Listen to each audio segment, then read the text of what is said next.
आऊज़ बिल्लाहि मिनश्शैतानिर्रजीम बिस्मिल्लाहिर्रहमानिर्रहीम अस्सलाम वालेकुम वरहमतुल्लाहि वबरकातुहू। आज आपको मोहब्बत का एक आसान सा तावीज़ बताने लगा हूँ। अगर आप किसी से मोहब्बत करते हैं और चाहते हैं कि अगले के दिल में भी बेहद मोहब्बत पैदा हो जाए तो तब आप इस तावीज़ का इस्तेमाल कर सकते हैं। बस इस बात का खास ख्याल रहे कि आपकी मोहब्बत सच्ची होनी चाहिए।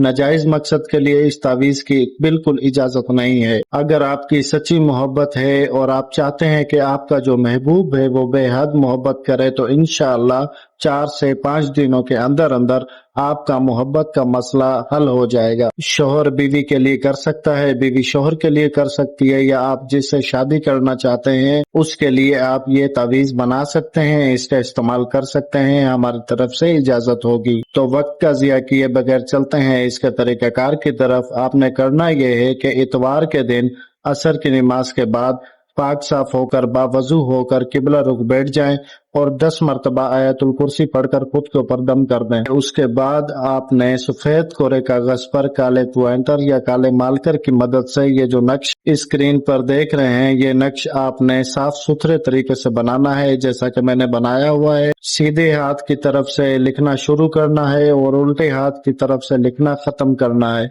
इस तरतीब से आपने ये नक्श बनाना है। नीचे जो फलां बिन फलां लिखा हुआ है, पहले फलां बिन फलां पर महबूब का नाम, उसकी माँ का नाम अलाहुब, फिर अपना नाम, फिर अपनी माँ का नाम, दूसरे फलां बिन फलां की जगह। इस बात का ख्याल रखें कि औरत और औरत की माँ के नाम के बीच में बिनते आता है और मर्द की माँ के नाम के बीच में बिन आता है। ये नक्श बना लेने के बाद आपने इसे सीधे हाथ की तरफ से लपेटना शुरू करना है और उल्टे हाथ की तरफ से लपेटना खत्म करना है। जब इसे आप अच्छे से लपेट लें तो इसके ऊपर काले कलर का धागा जो है बांध दें। उसके बाद आपने इसको दफन करना है। दफन करने की जो जगह होनी चाहिए वो जगह पाक साफ होनी चाहिए। अपने घर में दफन करें, अपने कमरे में दफन करें, या अगर कच्ची कोई जगह आपके घर में उधर दफन करें, पक्की जगह पे तो हो नहीं सकता।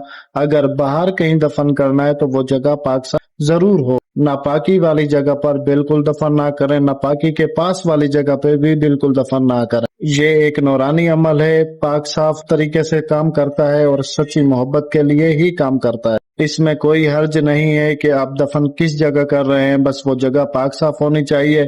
अगर आपको आसान लगे अपने घर में करने के लिए तो अपने घर में दफन कर सकते हैं, या अगर बाहर लगे तो बाहर कर सकते हैं। कोई भी जगह हो, कब्रिस्तान नहीं होना चाहिए। बस कब्रिस्तान के अलावा, नापाक जगह के अलावा आप कहीं भी इसे दफन कर सकते हैं। दफन करने के बाद इंशाल्लाह दूसरे तीसरे दिन ही आपका महबूब आपकी मोहब्बत में मुब्तला होना शुरू हो जाएगा। ये एक लाजवाब अमल है। इसके लिए किसी किस्म का डर खौफ नहीं रखना। अपने दिल में इत्मीनान से बनाएं, तसल्ली से बनाएं और पूरे यकीन के साथ इसको बनाएं ताकि आपका काम बहुत जल्द हो जाए। उम्मीद है आपको सारी बात समझ आ गई होगी। अगर बीच में किसी बात की समझ नहीं आई तो वीडियो को कमेंट सेक्शन में कमेंट कर दें, इंशाल्लाह आपकी रहनुमाई कर दी जाएगी। मुझे बस इजाजत दें, मेरे चैनल को सब्सक्राइब कर दें, वीडियो को लाइक और शेयर करें। जज़ाकल्लाह खैरा। अल्लाह हाफिज।